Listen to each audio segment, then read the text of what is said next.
하나님의 말씀은 역대하 25장 1절에서 13절 한 절씩 교독합니다. 아마샤가 왕위에 오를 때의 나이가 25세라. 예루살렘에서 29년 동안 다스리니라. 그의 어머니의 이름은 여호아따니요 예루살렘 사람이더라.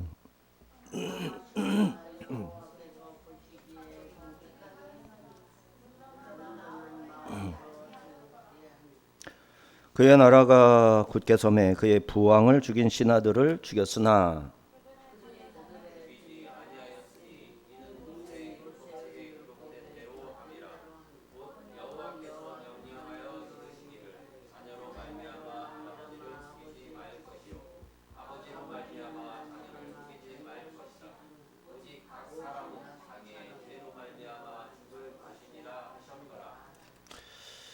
아마샤가 유다 사람들을 모으고 그 여러 족속을 따라 천부장들과 백부장들을 세우되 유다와 베냐민을 함께 그리하고 20세 이상으로 계수하여 창과 방패를 잡고 능히 전장에 나갈 만한 자 30만 명을 얻고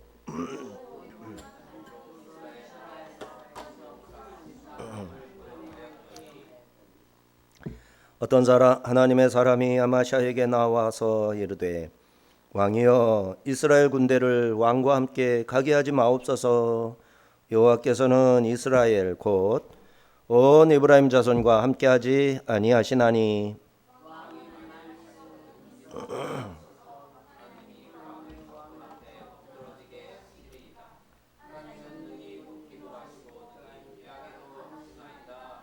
아마샤가 하나님의 사람에게 이르되 내가 100달란트를 이스라엘 군대에게 주었으니 어찌할까?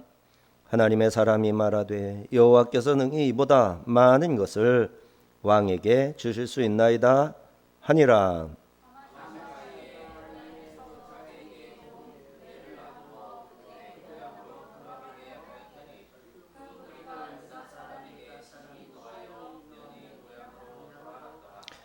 아마샤가 담력을 내어 그의 백성을 거느리고 소금 골짜기에 이르러 세일 자손 10,000명을 죽이고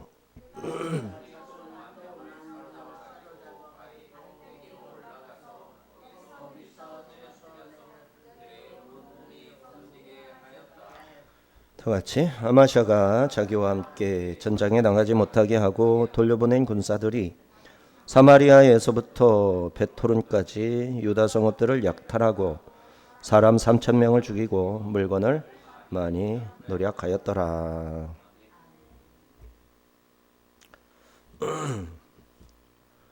자, 요아스가 여호야다가 먼저 대제사장이 죽고 그때부터 요아스는 몰락하죠. 신하들에게 드디어 암살을 당함으로 생을 마칩니다. 요아스의 아들 아마샤가 25살에 왕이 되었습니다. 아마샤 역시 아버지의 비극적인 최후를 보고 배웠죠. 여호와 앞에서 온전하지 못한 두 마음을 품은 통치자로 이제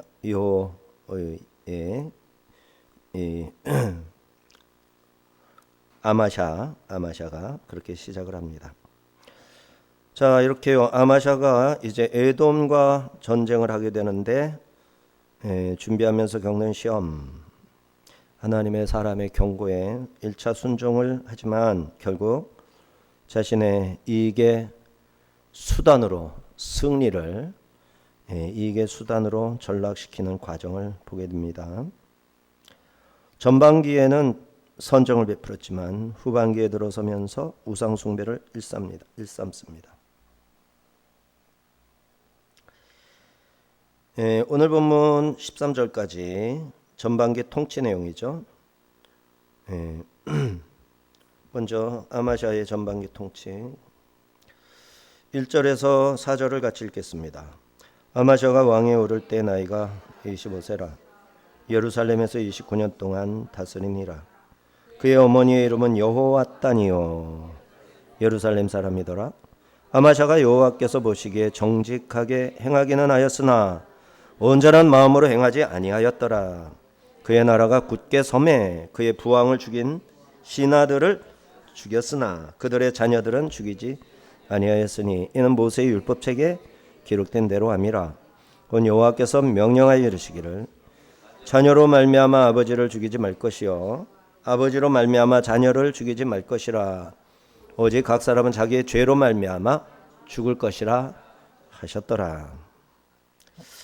25살의 왕이 되어서 29년을 통치합니다. 그의 어머니는 예루살렘 사람 여호아단. 자, 두 사람의 이름을 비교해 보면 아마샤, 아마치야후. 여호와는 강하시다. 아마치야후. 여호와는 강하시다. 아마치 강하시다. 아마치. 그런데 이름은 좋은데 인간적인 힘을 의지하는 모순을 보여주었고 그 어머니 여호아단. 여호와께서 기뻐하신다. 여호와는 즐거워하신다. 아단 기쁘다 이런 뜻입니다. 자, 과거 제사장 여호야다가 요아스에게 이제 아내를 2명 주어서 아내 삼게 했었죠. 그 중에 한 사람인 거죠. 신앙적인 여인입니다. 여호야다가 고른 여자 여인이면 얼마나 참하겠어요. 그래서 참한 사람이 골라주면 믿고 그냥 장가가면 됩니다. 그런데 신앙적으로 올곧게 선 사람이 소개하면 믿고 시집가면 됩니다. 그러면 그 뒤에 뭐 잘못될까 봐 얼마나 기도하겠어요. 중매했는데 뭐 깨지지 않도록 얼마나 기도하겠어요. 결혼이라는 거는 불완전한 두 사람이 만나가지고 완전함을 이루어가는 과정이죠. 그래서 둘이 하나가 됐다. 결혼하면 하나 되는 게 아니라 두 사람이 결혼을 해가지고 온전한 하나를 만들어가는 과정. 이게 과정이고 결혼입니다. 씨를 뿌려가지고 열매를 거두고 그 열매가 또 커서 씨를 뿌리도록 하는 거. 이게 온전한 거죠. 아무리 잘 되면 뭐해? 그 후세가 없는데. 그럼 끊어진 거지. 다시 올바르게 설 기회조차 없어지는 거지. 자녀를 많이 낳아야 됩니다. 아주 많이 낳아야 됩니다. 그래서 참 요새는 뭐 3명 낳은 사람 보기도 어렵잖아요. 5명 정도 낳으면은 진짜 무궁화 훈장이 뭔지는 모르지만 유공 훈장을 줘야 돼요. 국가에서. 예. 자, 이제 에돔과의 전쟁을 준비하게 되는데요. 먼저 군대 조직을 개편하고 군인들을 셉니다. 5절 6절.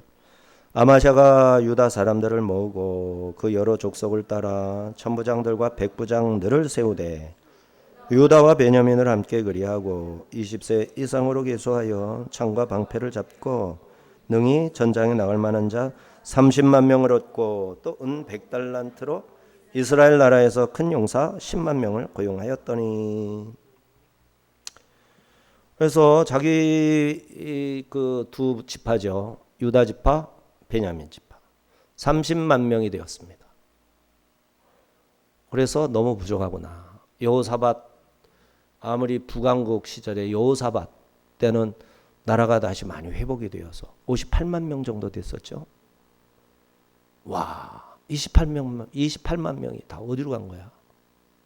28만 명. 더 늘어나야 되는데 줄어들었죠. 이렇거나 줄어들면 빨리 채우기 위해서 편법을 쓰게 되는 거예요. 교회도 자꾸 줄어들면 편법을 쓰는 겁니다. 좋지 않은 방법이에요. 부흥은 하나님이 하시는 거예요.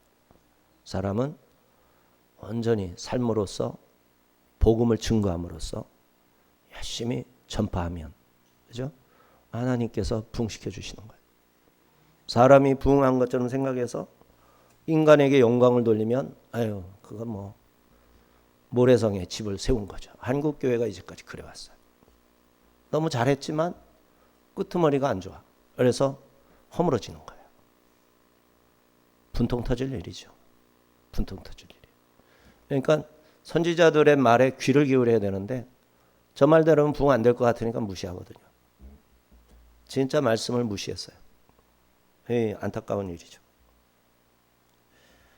자, 아마샤가 굉장히 올바르게 살고자 하는 사람이지만 30만 명 너무 작단 말이죠. 그래서 10만 명을 북왕국에다가 은 100달란트를 보내고 10만 명 보내달라 그랬더니 돈이 탐나가지고 10만 명을 보내줬어요. 근데 이들에게 월급을 주느냐? 아니에요. 백성들을 모집할 거 아니에요. 북왕국에서. 너희들은 남쪽 유다의 에돔과의 전쟁에 참여하거라. 어차피 우리가 한 나라일 때는 다 전쟁했었다. 그 대신에 에돔과의 전쟁에서 승리하면 노획물이 엄청날 것이다. 너희들이 그걸 다 차지한다. 가서 닥치는 대로 승리를 거두고 거기에 노획물을 차지하도록 하여라. 원하는 사람 뭐야? 했더니 10만 명이 모인 거예요. 10만 명. 보낸 겁니다. 참 옛날에는 다 그런 식이었나 봐요. 자, 은 100달란트 얼마인가? 요즘으로 치면 30억. 30억. 요즘 30억 가지고 10만 명을 뭐 전쟁 때 보낼 수 있습니까? 안 되죠. 요즘은요. 요즘 돈 30억. 이건 그 은에 대한 가치고 요즘은 은으로 해가 30억을 바꿔봐야 이거 3억 정도 가치밖에 안 느껴지겠죠. 그러나 이 당시 30억이면은 현금이 없을 때 어마어마한 돈인 거예요. 자, 이렇게 아마샤는 하나님을 찾지 않고 인간의 통계 수치를 의존하더니 북왕국과 손을 잡고 10만 명의 용병을 샀습니다. 이 잘한 거가 아니죠.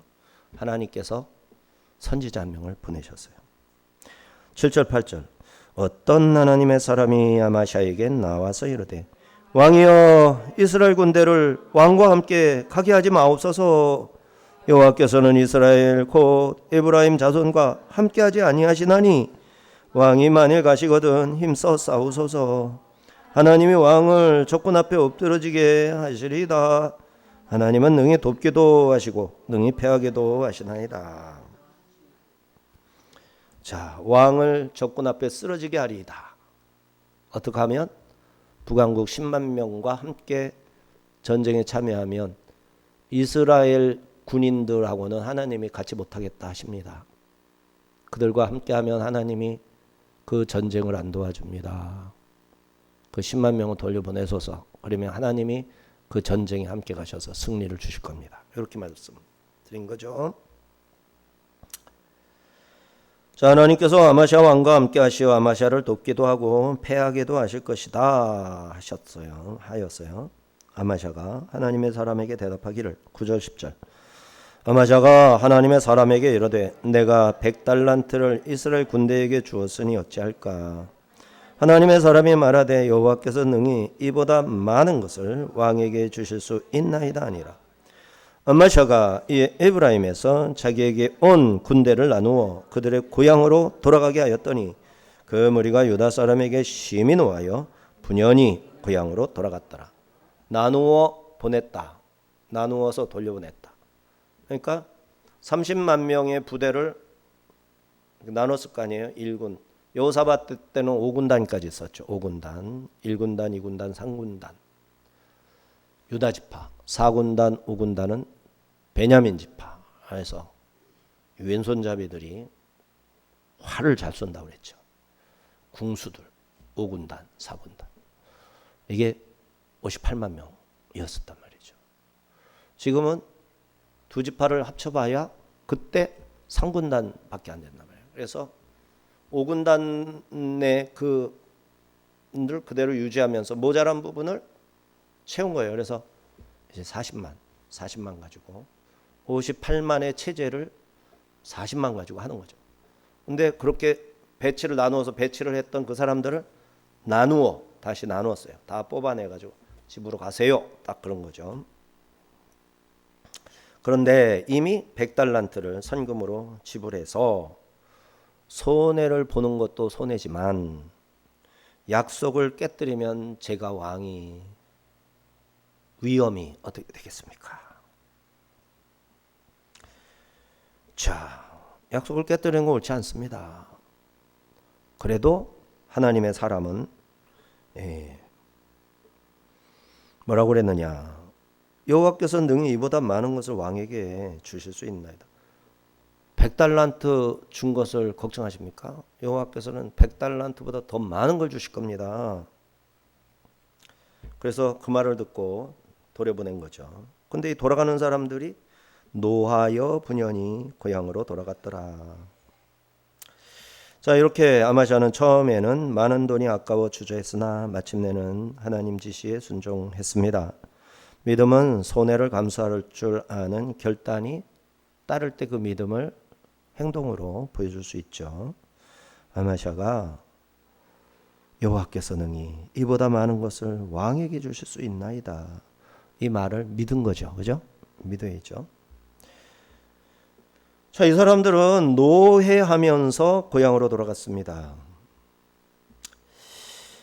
이제 30만 군대를 거느리고 에돔 적석을 정벌하러 출정합니다. 11절 12절 아마샤가 담력을 얻어내어 그의 백성을 거느리고 소금 골짜기에 이르러 세일 자손 10,000명을 죽이고 유다 자손이 또 10,000명을 사로잡아 가지고 바위 꼭대기로 올라가서 거기서 밀쳐 내려뜨려 그들의 온몸이 부서지게 하였더라. 아마샤가 담력을 낸 건 잘했죠. 하작 강하다. 담력을 냈어요. 용기를 냈어요. 근데 이제 히트, 웨이트, 하자크. 아까 히트 팔랄. 기도하다의 히트 파엘. 자기에게 돌아오는 재규동사예요. 스스로 용기를 냈습니다. 히트하자크 해가지고 아마샤는 전쟁에 나가기 위해 결단했고 100달란트를 포기한 다음에 하나님을 의뢰하는 마음이 도로 생겼다 이 말이죠. 군인들이 수가 줄었지만 에돔 정벌은 승리였습니다. 그래서 30만 명이 갔으니까 10,000 명을 죽이고 10,000명을 사로잡은 거는 하나님이 도우셨지만 그렇게 엄청난 기적이다 볼 수는 없죠. 하여튼 하나님이 함께해서 몰살당하진 않았어요. 오히려 승리를 한 겁니다. 그런데 에돔 사람 10,000명을 죽였어요. 문제는 포로로 잡은 10,000명을 데리고 산꼭대기로 올라가서 돌 밑에 저 언덕 아래에 돌이 있는데 아사셀 염소 한 마리가 그렇게 하잖아요. 아사셀 염소 산꼭대기로 데리고 올라가서 이제 밀쳐서 떨어지면서 온 몸이 다 부서지게 해서 완전히 그냥 다 부서진 상태로 죽게 하는 아사셀 염소죠. 근데 에돔 자손을 그렇게 해서 저 높은 꼭대기가 사해바다 쪽으로 에돔이니까 얼마나 골짜기가 깊겠어요.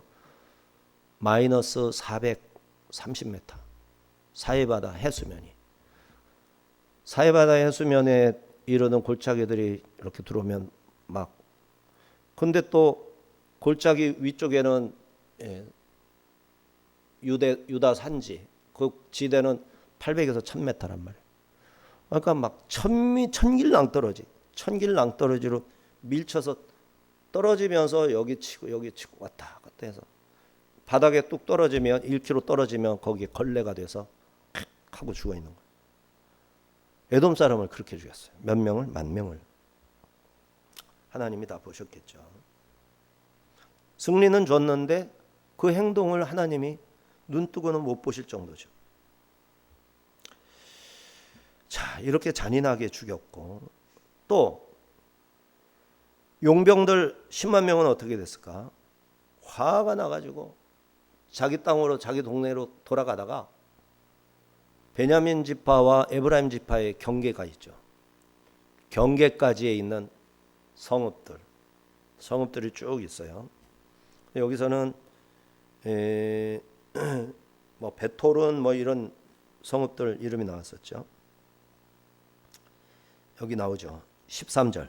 아마샤가 자기와 함께 전장에 나가지 못하게 하고 돌려보낸 군사들이 사마리아에서부터 베토른 유다 성읍들을 약탈하고 사람 3,000명을 죽이고 물건을 많이 노략하였더라.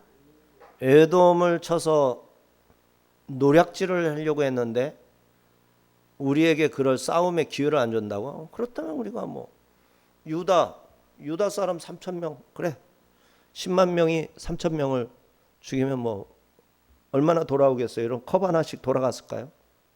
컵 하나 가지고 와 좋다 그러면서 집으로 가는 거죠. 이렇게 막 엉망진창 나라가 엉망진창. 딱 어디하고 똑같아요? 대한민국하고 똑같이. 대한민국. 이제 밤중에 막 맘대로 돌아다니지 말아요. 청계천은 외국인들이 하도 많이 와서 막 CCTV 역할을 많이 하니까 돌아다니려면 청계천에 나가서 돌아다녀. 이제는 와, 야 자전거를 타고 사람 별로 없는 데를 주로 다니거든요. 사람 있는 데로 다니면 충돌 사고로 다칠까 봐. 없는 데로만 다니거든. 자전거를. 전용도로. 와, 겁나 이제 겁나. 자전거 타는 것도 겁날 정도. 아라뱃길에 얼마나 많이 사람이 시체가 그냥 15개나 찾아냈잖아요. 아라뱃길 다리 밑에서. 사람 죽으면 아래밭길에 던지는 거야. 근데 시신을 찾으면 이 시신이 사람이 아니야? 사람은 15명인데 머리가 없어. 머리가. 하체만 있어. 상체는 없어. 어디로 갔을까 그거? 여러분 인천이 인신 장기 산채로 꺼내는 가장 높은 확률의 도시입니다. 조심하셔야 돼요. 다니다가 봉고차가 이렇게 서 있고 길에 딱 서 있잖아요. 그러면 난간이 있으면 슥 지나가고 없으면 건물 옆으로도 조심하고. 왜? 차 대놓고 건물 그 집으로 끌고 들어가도 그러니까 사람이 있을 때 이렇게 다니시고 그러셔야 돼요. 진짜 조심해야 돼요. 내가 나이가 한 70 넘었다 그러면 좀 안심해도 됩니다. 왜냐면은 70 넘은 사람 거는 꺼내봤자 별로 값이 안 나가니까 젊은 사람들은 조심하셔야 돼요. 나라가 이러고 있어요. 나라가. 왜 그럴까요? 왜 이런 일이 생길까요? 대한민국이란 나라의 은혜가 떠나서 은혜가 하나님의 은혜가 떠난 그렇게 하나님의 보호, 하나님이 형성시켜준 그 위상 이런 거를 대한민국이 하나님께 감사합니까? 안 하거든요. 자기들이 잘나서 그런 줄 알아요. 교회부터 하나님이 이승만을 어떻게 이 사람을 감옥에서 성경 보게 하고 영어에 눈이 뜨게 하고 선교사의 추천으로 미국으로 보내가지고 그 미국에서 다 외우죠. 하버드대, 프린스턴대, 조지 워싱턴대, 아이비리그 최초의 3개, 3개. 최초 아이비리그에 형성된 3개의 학교, 그 학교에서 학사, 석사, 박사를 그것도 그 수재들, 유대인들, 미국 그 청교도 그 수재들, 짱땅한 천재들, 기독교 가정, 목사님 가정의 수재들만 가는 엄청난 그런 학교에서 다 물리치고 그냥 착착착착 5년 만에 그 유대인들도 12년 걸리는 거를 코리아에서 온 이승만이라는 사람이 5년 만에 학사, 석사, 박사 다 끝내고 이야 국제정치, 국제관계 그 다음에 공산주의 이론, 사회주의 이런 거를 대응하는 방안 이거 완벽한 최고의 전문가가 되어가지고 강의를 했어요. 하버드 대학에서 강의했던가? 하버드 대학에서 이승만 박사가 강의하는 교수 자리로 강의하는 자리를 만들어서 거기 나가서 강의까지 했어요. 예? 이거 어마어마한 역사가 그게 이승만 잘나서 그래요. 이시왕조에서 뭐 선한 게 뭐 세종대왕하고 뭐 몇 사람이나 있지 뭘 대단하냐고. 근데 그 계통에 우리 고종황제하고 한 8촌쯤 되던가 6촌쯤 되던가 하거든요. 그 정도 되는 친가죠. 친가 왕조. 네, 이름이 석자잖아. 그러니까 어느 순간부터 두 자짜리는 못 가지고 세 자리 이름을 가지게 되죠. 하나님이 그 글을 쓰신 거예요. 그래서 헌법도 성경대로 만들어서 나라를 세우고 기가 막히죠. 쌍둥이라고 쌍둥이. 이스라엘하고 우리나라하고 1948년 8월 달에 독립해서 정부를 만들고 나라를 시작한 쌍둥이가 태어났는데 그게 이스라엘과 영적 이스라엘과 육적 이스라엘. 이 영적 이스라엘에게도 쌍둥이가 있는데 북한과 남한. 하나님이 방식들이에요. 이게 다 성경에서 나타나는 방식들이에요. 근데도 하나님께 감사를 안 한다니까. 이 나라가, 교회가, 성도들이 벌벌 떨고 두려워 떨면서 하나님을 섬기는 일에 얼마나 엉덩이에 뿔이 나가지고 대충 한다. 교회마다 그러고 있어요. 몇 사람들 남았어. 우리 아가페 교회 지금 몇 명이냐고 예배가 지금. 우리 교회가 이 캐파가 몇 명밖에 못, 여기 다 앉으면 100명도 넘게 앉아요. 원래 처음에 몇 명까지 200명까지 앉게 하려고 그랬던가. 의자 막 의자 잘라가지고 뭐 딴 것도 만들고 막 지금도 몇 개쯤 뺐으면 하고 있잖아요. 100석이 나와. 100석이 지금 10명쯤 내나 지금 1, 2, 3, 4, 5 번호 1, 2, 3, 4, 5, 6, 7, 8, 9, 10 똑 떨어지네. 그냥 똑 떨어져. 10명 10명 저요 11명 번호 끝 11명. 이 뭡니까? 한국교회가 사실상 이래요. 우리 한국교회 표준인 표준. 얼마나 안타깝습니까? 우리는 하나님께 얼마나 감사합니까? 얼마나 감사하고 있어요. 얼마나 진실해요. 얼마나 사심 없고 얼마나 욕심 없고 얼마나 정직합니까? 투명하게 하나님을 섬기십니까? 자신할 수 있어요? 자신한다고 그러면 이미 긁는 거지. 부끄럽고 부족하고 너무너무 제대로 못해서 죄송하고 늘 회개하고 이런 사람이 진짜지. 이런 사람. 자기는 진짜라고 생각지도 못하는 그 사람들 속에 진짜가 있는 거지. 네? 우리 교회는 그런 사람들이 있습니까? 똑같단 말이에요. 지금 하는 짓을 보세요. 북이스라엘은 그것 좀 그냥 에돔 사람 걸 뺏어가지고 그냥 늑탈해가지고 노획물을 좀 챙기려고 그랬더니 뭐라고? 돌아가라고? 하나님의 사람이 어쩌고 저쩌고 하니까 그 말 듣고 쪼로록 돌려보낸다고? 에라이 하면서 베토론. 사마리아에서부터 베드론 사이에 있는 모든 유다 성읍, 베냐민과 유다의 성읍들을 다 쳐서 3,000명을 죽여버렸어. 그리고 다 뺏어서 챙겨갔어. 좋다고. 외구들하고 뭐가 달라? 중국 놈들하고 뭐가 달라? 장기 적출하는 놈들하고 뭐가 달라? 똑같지. 장기 적출. 의술이 발달하지 못해서 간은 못 빼갔지. 근데 생명은 똑같이 다 뺏어갔잖아. 지금 우리나라가 그러고 있는데도 멀쩡한 줄 알아. 멀쩡한 줄 알아. 그러니까 이 에레미야의 외침이 옛날 어떤 선지자가 한 말이라고 생각을 할 정도면 이미 끝난 거예요. 그거. 이미 가능성이 없다니까. 그 말을 듣고 정말 이거 어떻게 하면 좋지? 우리나라 어떻게 하면 좋지? 이런 말이 마음이 들고 죄야 하면서 하나님을 부르면서 기도하는 사람이 있을 때 그때 조금 가능성이 보이는 거라고. 그 누가 몇 사람이나 그렇게 하겠냐고. 근데 그거 말이라도 해주는 교회가 몇 개 안 된다니까. 그런 메시지가 어느 교회에서 그런 메시지를 전하겠어. 현재 하나님이 우리나라에 대한 주시는 말씀을 정확하게 전할 수 있는 교회가 몇 교회나 되겠냐고. 하나님의 말씀 속에서 사람을 감명시킬 수 있고 그 통찰력에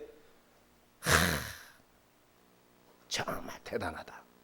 이야, 하나님의 말씀을 저렇게 푸냐. 요런 거 찾아가지고 전화를 하고 급급하지. 그게 하나님의 말씀이라고. 그게 성경에 있는 거 그대로 읽어가면서 주님의 마음이 그대로 전달되는 그런 메시지를 우리가 기대하고 찾아야 된다고. 그 말씀이 아니면 가슴이 메어지고 터지고 갈증 나와서 견디지를 못하는 심령이 됐을 때 비로소 조금 괜찮은 거라고. 그게. 근데 오히려 하나님의 말씀이 너무 건조하고 무미, 맛이 없고 감동이 없고 들을 건덕지가 없다 이런다니까. 왜 건덕지가 없어? 설교를 잘하고 못하고가 무슨 상관이 있어. 성경을 펴놨는데 설교 엉터리로 하면 성경 보면 될 거 아니야. 성경 보면서 메시지를 듣고 성령이 나에게 무슨 음성을 들려주나. 가만히 귀를 기울이면 왜 성령님이 가만히 계시겠어? 당연히 깨닫게 하시지. 이게 지금 이게 희귀한 현상이 점점 돼가고 있다고. 이게.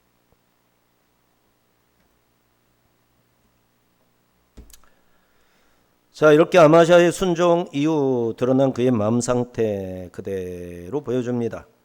그가 승리한 후에 에돔 1만 명을 잔인하게 바위에서 떨어뜨려 죽이는 방식으로 처단한 것. 아마샤의 마음속에 잔혹함이, 교만함이 남아 있었던 것을 보여줍니다. 서로 싸우다가 1만 명을 죽이는 것은 전쟁의 승리지만 하나님의 심판 도구로서 에돔에게 징벌을 가하는 행위가 되기 때문에 하나님의 명령에 순종하는 거예요. 근데 그걸 뛰어넘어 1만 명을 죽이되 산채로 바위 위에다가 떨어뜨려 가지고 잔혹하게 처단하는 방식.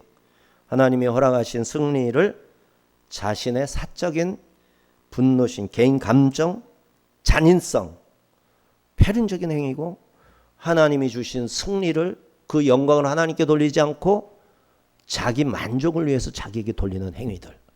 이게 한국교회에 전혀 죄책감을 갖지 않아도 되는 희한한 현상이 되었다. 그래서 한국교회는 힘들다. 이게 깨달아지고 회개하기 시작해야 비로소 눈물이 나고 내 영혼이 얼마나 각박하고 문제가 많은지 깨닫는 사람들이 손을 번쩍 들고 통회자복하며 기도하는 일이 일어나야 대한민국도 그제서야 소망이 생기는 건데 되리라고 보십니까? 기대하지 마세요. 기도만 하세요. 그게 되고 안 되고는 하나님이 보시고 판단하실 일이에요. 이미 우리에게는 하나님이 계시한 일들이 있어. 이재명 정부를 도둑질을 성공시키도록 눈 감아버리신 게 하나님이 이미 일을 시작하신 거예요. 한 걸음 물러났고 대한민국, 한국교회, 대한민국을 벌하기 시작하신 거예요. 그리고 젊은이들이 막 캄보디아에서 막 그냥 350명, 355명. 내년에는 몇 명 되겠? 올 연말까지 몇 명 될까요? 한 1000명 같이 되겠죠. 내년 2000명, 3000명. 이런 식으로. 그리고 북한에서 뭐 이번에 뭐 떠들어댔죠. 미사일, 어마어마한 미사일, 미국 본토까지 날려보낸다고. 광분하고 있죠. 광분하고 있어요. 이렇게 광분하고 지금 두려워 떨다가 미국의 눈치를 보다가 지금 아니면 다시 침략할 기회가 없겠다 싶은 판단의 오류가 생기는 순간 천하를 보는 거예요. 아닐 수도 있지만 그까짓 게 중요한 게 있어요. 이미 교회가 하나님 말씀을 버린 것이 문제지. 이게 거의 뒤따라오는 자연스러운 상황이에요. 자연스러워. 교회가 다시 말씀을 붙잡아야 됩니다. 주님이 하신 말씀, 산상수훈을 읽으면서 그 산상수훈의 가르침을 실천해야 됩니다. 예수님이 지금 욕먹고 있다니까. 산상수훈을 뭐하러 지켜 이거 그 시대의 얘기지. 지금은 아니야. 어느 성도가 산상수훈대로 살라고 그래 지금.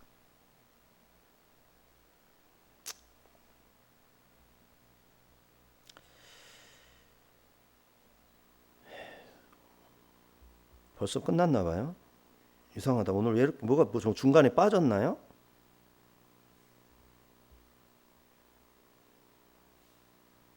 뭐가 좀 빠진 것 같아요.